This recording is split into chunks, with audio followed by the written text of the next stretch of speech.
Yeah, I don't really have any jokes here. This movie's sad as shit.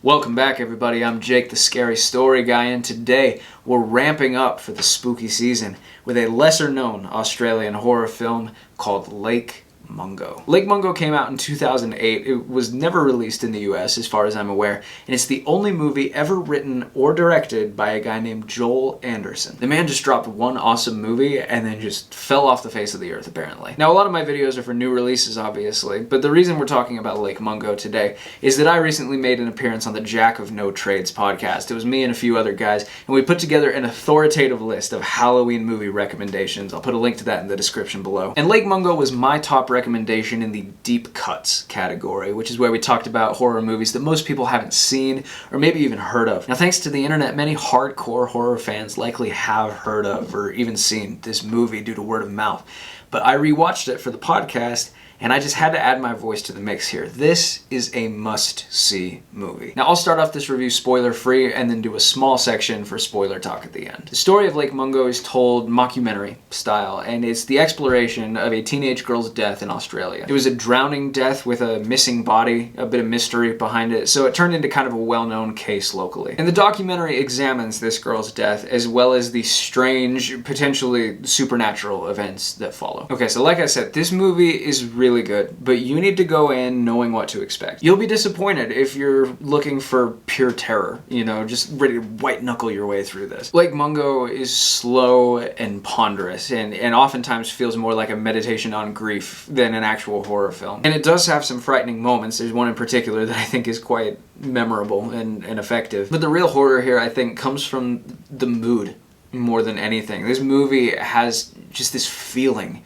of darkness and despair it's unlike anything I can remember seeing, really. It's subdued, but it's so penetrating. There's this sensation of impending doom that just worms its way under your skin. It's like there's a difference between sadness and grief, and there's a similar difference between feeling afraid and feeling doomed. And this movie is somewhat light on the former, but just bewilderingly heavy on the latter. You may not break a sweat, but you'll likely come away from this movie feeling emotionally haunted. It's just this really effective and unique deployment of horror techniques in order to explore the themes of death and loss and grief. It doesn't even have anything that specific to say on those topics. It's more just an open exploration, just kind of wading into the pool of grief, swimming around, maybe even drowning in it. The mockumentary style really works here. There's actually, none of the dialogue was scripted.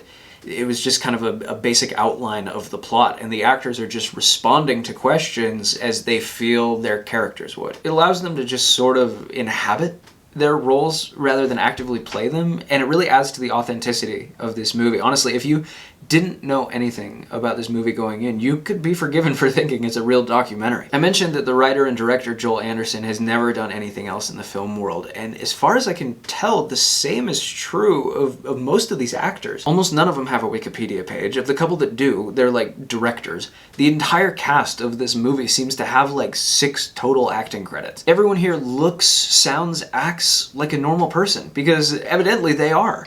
I mean, these aren't Hollywood dropouts, LA resident, suntan, gorgeous people who got a part in a movie. This is a suburban family from Australia who's going through some shit. And the mockumentary style also really works well for the horror purposes, in my view. A lot of the things that wouldn't necessarily be scary really benefit from the grainy quality of the home video footage, and of course that really elevates the things that are already creepy. It is a bit plotting and repetitive in parts. There are a couple loose ends that I wish had been tied up a little bit neater, but at the same time, isn't that what dying young is? Kind of loose ends that stay loose. Overall, Lake Mungo is a unique and devastating film, and I'm gonna give it 4 stars out of 5. Okay, now I'm gonna talk spoilers for a bit. If you haven't seen it, get out of here and watch it. It's like 90 minutes long. You can get it for a couple bucks on Amazon. So, second half of the movie. There are 3 twists here that really work for me, and 1 that really doesn't. The one that doesn't is the brother editing the footage, because apparently we're meant to believe that some of this footage is edited, some of it is authentically of a ghost,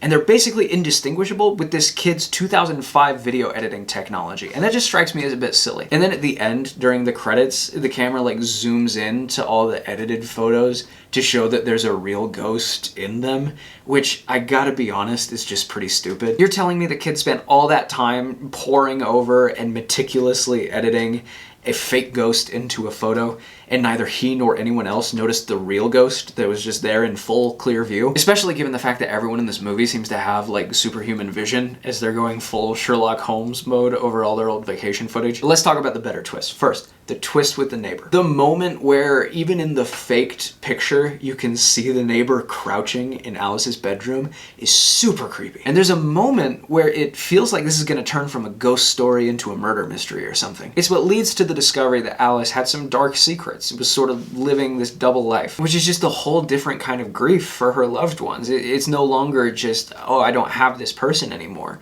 It's, did I even have them while they were alive? It's an unsettling thought, but we've all got secrets. We've all got an inner life, and no matter how well you know someone, you don't truly have access to everything. The next twist that works for me is, of course, the big one, the reveal that Alice has been having premonitions of her own death, that extremely disturbing cell phone footage from the shores of Lake Mungo. The whole movie is really just building up to this moment, and it's one of the most memorable scenes you'll come across. It's just a great payoff to the atmosphere of impending doom that permeates this movie. And finally, the last frames of the movie showing that Alice's family has moved on. They're all together and smiling outside the house, which they move away from. But then you see, through the window, Alice's ghost still lingering inside the house.